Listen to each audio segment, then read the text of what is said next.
दोस्तों, एक आम आदमी जिंदगी भर पाई पाई जमाता है और अपने रिटायरमेंट फंड में कंट्रीब्यूट करता है, ये सोच के कि उसका पैसा उस फंड में सेफ रहेगा और जब वो रिटायर होगा तो उसको एक लमसम पैसा दिया जाएगा, जिससे अपनी रिटायर्ड जिंदगी वो बहुत ही सुगम तरीके से बिता सकता है। और दोस्तों, जब भी हम भारत में रिटायरमेंट सेविंग की बात करते हैं तो सबसे पहले जो ऑर्गेनाइजेशन हमारे सामने आती है वो है ईपीएफओ, मतलब कि एम्प्लॉयज प्रोविडेंट फंड ऑर्गेनाइजेशन।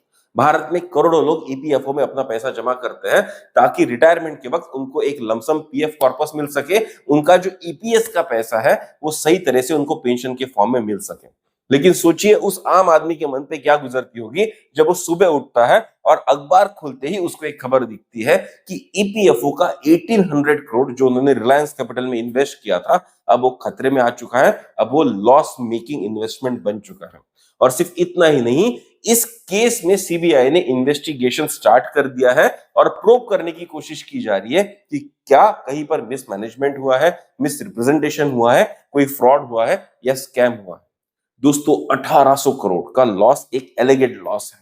मतलब कि ईपीएफओ मानता है कि ईपीएफओ को यहां पर नुकसान हो चुका है और इसीलिए सीबीआई इन्वेस्टिगेशन यहां पर डाली गई है, शुरू की गई है ताकि केस के तह तक पहुंच सके।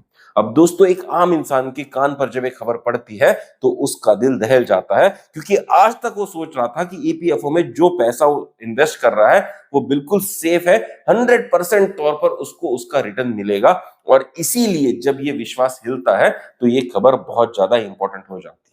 और आज आपके लिए मैं इसी केस को लेकर आया हूं, जहां पर हम ब्रेक डाउन करेंगे इसके फैक्ट्स को, इसके तथ्यों को, और समझने की कोशिश करेंगे कि एग्जैक्टली हुआ क्या था, कि क्या सच में 1800 करोड़ का लॉस ईपीएफओ को हो चुका है। क्या इससे आपके और मेरे इन्वेस्टमेंट पे कोई फर्क पड़ता है? क्या इससे मेरा या आपका पीएफ या हमारा जो ईपीएस का पैसा है वो कहीं पर कम हो सकता है? तो दोस्तों, ऐसी सारी चीजों के ऊपर आज हम डिस्कशन करेंगे और इस वीडियो में एक एक करके फैक्ट को समझने की कोशिश करेंगे। तो चलिए दोस्तों, शुरू करते हैं हमारा आज का वीडियो, जहां पर हम समझेंगे ये ईपीएफओ और रिलायंस कैपिटल का जो केस सीबीआई इन्वेस्टिगेशन के अंडर आ चुका है, इसके फैक्ट्स क्या है।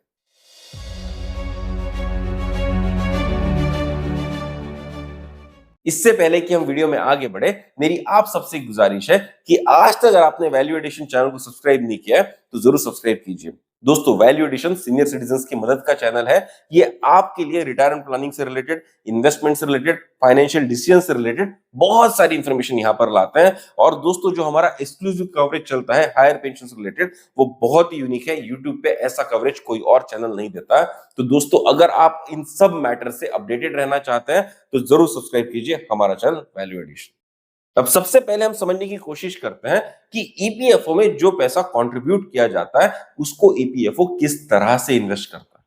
अब दोस्तों, देश भर से 35 करोड़ ईपीएफओ मेंबर्स अपना पैसा ईपीएफओ के हाथ में देते हैं।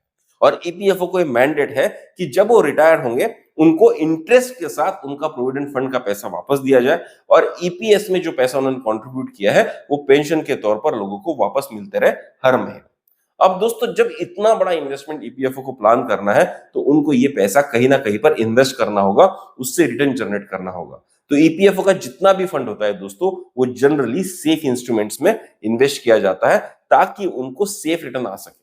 लेकिन कभी कभी पैसा कुछ ऐसे इंस्ट्रूमेंट में भी उनको इन्वेस्ट करना पड़ता है जहां पर रिस्क थोड़ी ज्यादा होती है लेकिन रिटर्न्स ज्यादा आता है। अगर आप मार्केट में फिक्स डिपॉजिट्स के रेट देखेंगे तो आपको पता चलेंगे फिक्स डिपॉजिट के जनरल रेट 6 to 7% के रेंज में आपको मिल रहे हैं। लेकिन ईपीएफ जो आपको इंटरेस्ट देता है वो तकरीबन 8% प्लस का इंटरेस्ट देते आ रहा है। अगर आप पिछले 4 साल की बात करेंगे तो ईपीएफओ का रेट तकरीबन 8% से ज्यादा का ही रहा है। अगर ईपीएफओ को एफडी के ऊपर जाके इंटरेस्ट आपको प्रोवाइड करना है तो डेफिनेटली कहीं ना कहीं पर उनको रिस्की इन्वेस्टमेंट्स भी करने पड़ते हैं ताकि उनके रिटर्न बढ़ सके, और ये बात समझने लायक है। अब ईपीएफओ जनरली कहां कहां पर इन्वेस्ट करता है? ईपीएफओ गवर्नमेंट सिक्योरिटीज जो बिल्कुल सेफ होती है लेकिन कम इंटरेस्ट देती है, वहां पर इन्वेस्ट करता है। जो कॉर्पोरेट बॉन्ड्स होते हैं, बड़ी बड़ी कंपनियां होती है जो लोन लेती है मार्केट से कॉर्पोरेट बॉन्ड के तरीके पर, वहां पर भी ईपीएफओ इन्वेस्ट करता है, उनके बॉन्ड्स खरीदता है और उस पर कुछ ना कुछ इंटरेस्ट जनरेट करता है। और फिर ऐसे different different fixed income generating instruments होते हैं मार्केट में, जहां पर फिक्स तौर पर उनको पता होता है कि इतना इतना पैसा हमको वापस आएगा, वहां पर भी ईपीएफओ पैसा लगाता है। और जैसे कि मैंने आपको कहा था, थोड़े से रिस्की इन्वेस्टमेंट्स ईपीएफओ को करने पड़ते हैं ताकि जहां पर रिटर्न ज्यादा होने की संभावना हो और आपको एफडी से ऊपर जाके ईपीएफओ इंटरेस्ट दे सके, इसके लिए सिलेक्ट इक्विटी इन्वेस्टमेंट्स भी किए जाते हैं। अब दोस्तों अगर हमको ये बात समझ में आ गई है कि ईपीएफओ किस तरह से अपना पैसा इन्वेस्ट करता है, किस तरह से उस पर रिटर्न जनरेट करता है, तो चलिए समझते हैं रिलायंस कैपिटल वाले केस को। रिलायंस कैपिटल एक कंपनी है under the Reliance group of Anil Dhirubhai Ambani. मतलब कि जब रिलायंस ग्रुप के दो हिस्से हुए थे, एक हिस्सा चला गया था मुकेश अंबानी जी के पास, एक हिस्सा चला गया था अनिल अंबानी के पास। तो अनिल अंबानी जी का जो रिलायंस ग्रुप है उसकी एक कंपनी है रिलायंस कैपिटल। साल 2013 में ईपीएफओ ने पहली बार रिलायंस कैपिटल में अपना पैसा इन्वेस्ट किया in the form of corporate bonds and other debt instruments, जहां पर फिक्स्ड इनकम उनको एक्सपेक्टेड था और इसीलिए ईपीएफओ ने वहां पर पैसा डाला। साल 2014 आते आते रिलायंस कैपिटल में ईपीएफओ का टोटल इन्वेस्टमेंट तकरीबन 2500 करोड़ हो गया, मतलब कि 2500 करोड़। अब दोस्तों ये जो इन्वेस्टमेंट है इसमें कोई दिक्कत नहीं है, क्योंकि ईपीएफओ इसी तरह से सब कंपनीज के कॉर्पोरेट बॉन्ड में अलग अलग तरह से इन्वेस्ट करता है, तो ये बहुत नॉर्मल सा प्रोसीजर है। लेकिन रिलायंस कैपिटल के साथ एक केस हो गया कि भाई जैसे ही साल 2016-17 आने लगा, रिलायंस कैपिटल का जो डेट है वो बहुत बढ़ने लगा। मतलब कि जो कर्जे उन्होंने मार्केट से लिए वो बहुत बढ़ने लगे और धीरे धीरे रिलायंस कैपिटल जो है डिस्ट्रेस में आने लगा। साल 2019 आते तक बहुत ही भयंकर परिस्थिति होगी और ये समझ में आ गया कि रिलायंस कैपिटल कभी भी दिवालिया हो सकता है।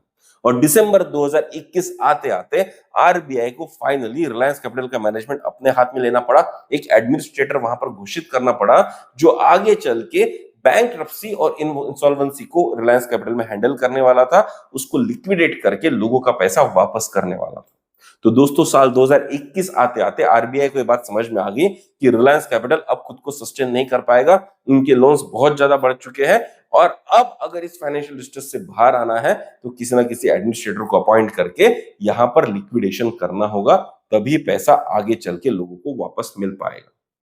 और दोस्तों जैसे ही साल 2026 आता है, ईपीएफओ को ये बात समझ में आ जाती है कि उन्होंने जो पैसा रिलायंस कैपिटल में इन्वेस्ट किया है अब शायद उसको एलिगेट लॉस डिक्लेयर कर देना चाहिए, क्योंकि अब ये पैसा वापस आने की संभावना बहुत ही कम बची।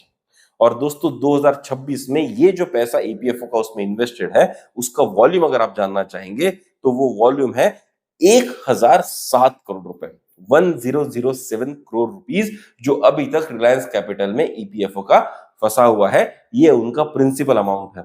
और इसके ऊपर तकरीबन 808 करोड़ मतलब कि 808 करोड़ का इंटरेस्ट भी अभी तक पेंडिंग है, जो रिलायंस कैपिटल ने सर्विस नहीं किया है, रिलायंस कैपिटल ने ईपीएफओ को पे नहीं किया है। और इसी तरह से जो टोटल एलिगेट लॉस है वो है 1816 करोड़, मतलब कि ईपीएफओ को रिलायंस कैपिटल से 1816 करोड़ रुपए वापस आने हैं।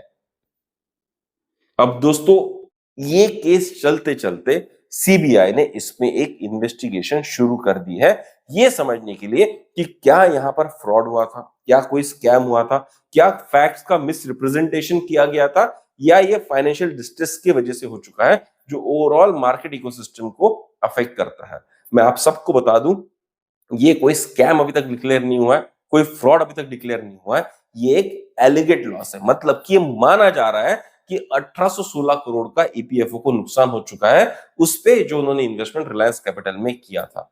क्योंकि अभी मैटर इन्वेस्टिगेशन में है तो हम इसको फ्रॉड नहीं कह सकते, क्योंकि रिलायंस कैपिटल खुद में एक पहले वेल मैनेज कंपनी हुआ करती थी जब ईपीएफओ ने उसमें पैसा डाला था। लेकिन जैसे जैसे समय गया वैसे वैसे शायद बैड डिसीजंस हुए होंगे, शायद मार्केट कंडीशंस बदली होंगी, शायद उन्होंने बहुत ज्यादा कर्जा ले लिया होगा और इसीलिए धीरे धीरे एक फाइनेंशियल डिस्ट्रेस की सिचुएशन पैदा हुई। और आमतौर पर ऐसा कंपनीज में होता है, क्योंकि ये रिलायंस वर्ड से जुड़ा हुआ है। एक रिलायंस वो फर्म है इंडिया में जिसमें लोगों का बहुत ज्यादा भरोसा था। जब धीरूभाई अंबानी ने रिलायंस का गठन किया था तब लाखों लोगों ने इसमें पैसा लगाया और लाखों लोग इस पर करोड़पति भी बने हुए हैं। तो जैसे हम रिलायंस का नाम सुनते हैं तो घंटियां ज्यादा जोर से बजने लगती है।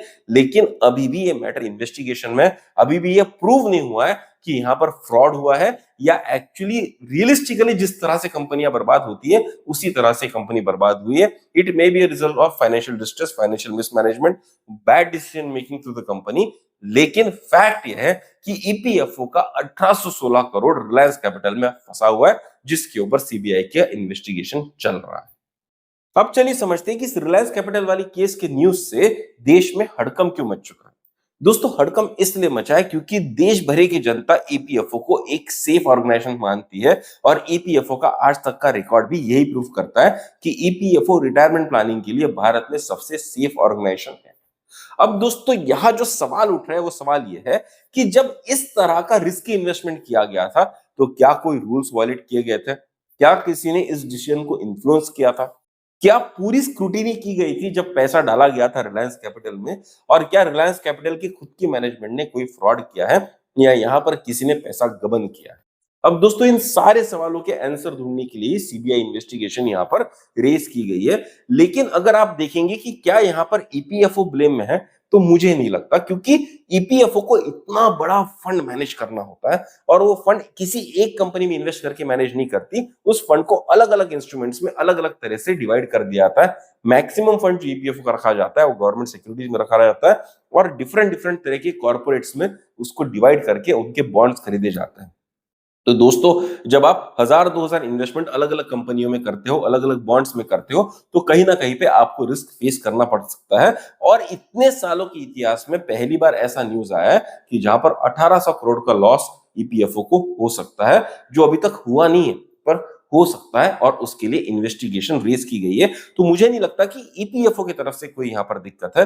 हो सकता है रिलायंस की तरफ से कोई दिक्कत हो या ना हो सकता है कि जो नॉर्मल बिजनेस साइकिल होता है, कभी-कभी बिजनेसेस फेल हो जाते हैं, तो उसी चक्कर में रिलायंस कैपिटल भी यहाँ पर फंस चुका है। और ये बात ज्यादा प्रेजेंट इसलिए हो जाती है क्योंकि अनिल अंबानी लेड जो रिलायंस ग्रुप है, उसकी ओवरऑल हालत अभी खस्ता है। इनफैक्ट अनिल अंबानी जी 2 बार खुद को दिवालिया घोषित कर चुके, बैंकरप्ट घोषित कर चुके, और उनकी एक-एक कंपनी अलग-अलग तरह से कहीं ना कहीं पर स्क्रूटिनी पे आ रही है कि भाई इतनी सारी कंपनियां एक साथ किस तरह से बर्बाद हो सकती है, एक साथ किस तरह से दिवालिया घोषित की जा सकती है।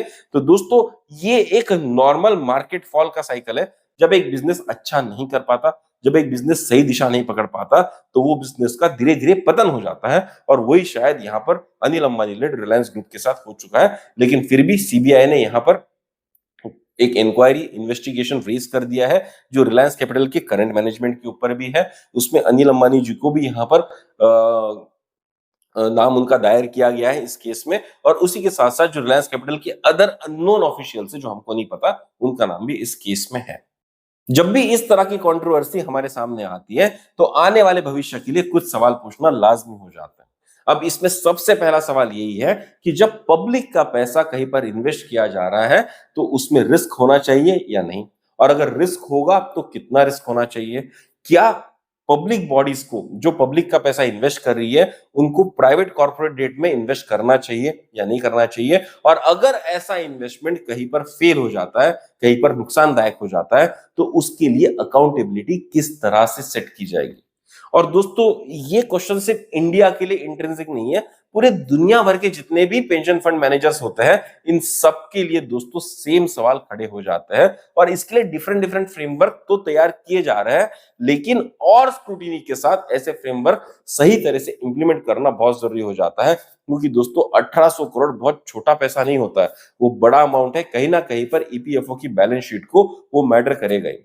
लेकिन एक तरफ से हमको ये भी देखने की जरूरत है कि ईपीएफओ 2026 के स्टैटिस्टिक्स से देखे तो तकरीबन 32 लाख 34 लाख करोड़ का फंड यहाँ पर मैनेज कर रहा है, और उसमें 1800 करोड़ एक छोटा सा बूंद भी नहीं है, एक छोटा सा तिनका भी नहीं है। तो अगर 1816 करोड़ का कोई ऐसा नुकसान हो भी जाता है, तो ईपीएफओ को बहुत ज्यादा फर्क नहीं पड़ेगा। इससे आपके और मेरे पीएफ के अमाउंट पे बहुत ज्यादा फर्क नहीं पड़ेगा, पेंशन के अमाउंट पे बहुत ज्यादा फर्क नहीं पड़ेगा। और दोस्तों, अल्टीमेटली हर इन्वेस्टमेंट एक रिस्क कैरी करता ही करता है, और ये बात हमको समझने की जरूरत है। बहुत सारे लोग मुझे कमेंट्स में यही पूछते आ रहे हैं कि भाई अगस्त के महीने का हमारा पेंशन का पैसा नहीं आया है, तो क्या ये जो रिलायंस केस हुआ है, जो रिलायंस कैपिटल वाला यहाँ पर इन्वेस्टिगेशन चल रहा है, क्या इसका इम्पैक्ट हमारे पेंशन के ऊपर पड़ा हुआ है? तो दोस्तों, इसका आंसर मुझे जो समझ में आता है, इसका कोई ईपीएफओ का ऑफिशियल वर्जन नहीं है, लेकिन मुझे जो समझ में आता है कि 1800 करोड़ ईपीएफओ के बड़े इन्वेस्टमेंट में इतना सा भी नहीं होता है। और उतना का अगर लॉस हो जा रहा है, तो उससे आपका पेंशन फंड रुकने का कोई यहाँ पर कारण नहीं बनता है। कुछ एडमिनिस्ट्रेटिव डिफिकल्टीज ईपीएफओ को होंगी। एक नया ईपीएफ 2026 का जो नया फ्रेमवर्क है, वो इंप्लीमेंट होने जा रहा है। तो हो सकता है कुछ टेक्निकल डिफिकल्टीज उनको आ रही होंगी, हो सकता है कि ईपीएफओ आपके इस सिस्टम को और बेहतर करने के लिए थोड़ा समय ले रहा हो, तो हो सकता है अगस्त की जो आपको पेंशन है वो 10, 12, 15 तारीख तक आ जाए, तो इतना पैनिक करने की जरूरत नहीं है। और डेफिनेटली ये जो रिलायंस वाला केस है, इसका उसके साथ में कोई लिंक नहीं है। मैं फिर से एक बार बता दूं, अभी ये मैटर इन्वेस्टिगेशन में है। ये जो लॉस है ये एलिगेड लॉस है, मतलब कि अभी तक ये लॉस पक्का नहीं हुआ है, पुख्ता नहीं हुआ है। ये लॉस हो सकता है अगर रिलायंस कैपिटल वो पैसा ईपीएफ को वापस ना कर पाए, और वो पैसा वापस आ जाए, इसीलिए सरकार ने यहां पर सीबीआई इन्वेस्टिगेशन को दर्ज किया होगा। तो दोस्तों उम्मीद करता हूं ये जो रिलायंस कैपिटल वाला केस है इसके डिटेल्स मैं आपको सही तरह से दे पाया हूं। अगर आपको ये इंफॉर्मेशन पसंद आई है, ये ब्रेकडाउन पसंद आया है, तो जरूर हमको कमेंट बॉक्स में कमेंट करके बताइएगा। अगर आपके इस तरह के केसेस के ऊपर कुछ पर्टिकुलर व्यूज है तो वो भी आप कमेंट बॉक्स में हमको कमेंट कर कर बता सकते हैं। दोस्तों आपके सारे थॉट्स बहुत वेलकम है, मैं सारे कमेंट्स पढ़ता हूं, और जहां जहां आपको कोई डाउट आता है या आपका कुछ सवाल होता है उसका आंसर ढूंढ के आपको आंसर देने की मैं कोशिश करता हूं। तो डेफिनेटली अपने व्यूज मुझे कमेंट बॉक्स में बताइएगा जरूर। आपको ये वीडियो पसंद आया तो इसको लाइक कीजिए, शेयर कीजिए अपने दोस्तों के साथ, अपने परिवारजनों के साथ, ताकि उनके माइंड में भी अगर इस केस को लेके कुछ कंफ्यूजन है तो वो कंफ्यूजन दूर हो सके। तो दोस्तों अगर आपने आज तक हमारे इस चैनल को सब्सक्राइब नहीं किया तो जरूर सब्सक्राइब कीजिएगा। याद रखिएगा वैल्यू एडिशन आपका चैनल है, आपके फायदे का चैनल है। आपको हर तरह की financial planning, retirement planning, higher pension से रिलेटेड कोई भी इश्यूज हो तो वैल्यू एडिशन आपकी यहाँ पर बढ़ चढ़ कर मदद करता है, आपके लिए सही पुख्ता इंफॉर्मेशन लाता है। तो अगर आपने आज तक हमारे चैनल को सब्सक्राइब नहीं किया तो मेरी हाथ जोड़ के आपको विनती है कि आप हमारे चैनल को सब्सक्राइब कीजिए। तो चलिए दोस्तों जल्दी मिलेंगे एक नए डिस्कशन के साथ, एक नए वीडियो के साथ, जहां पर इसी तरह के नए नए केसेस हम डिस्कस करते रहेंगे। तब तक के लिए सब्सक्राइब करते रहिए हमारा चैनल वैल्यू एडिशन। धन्यवाद।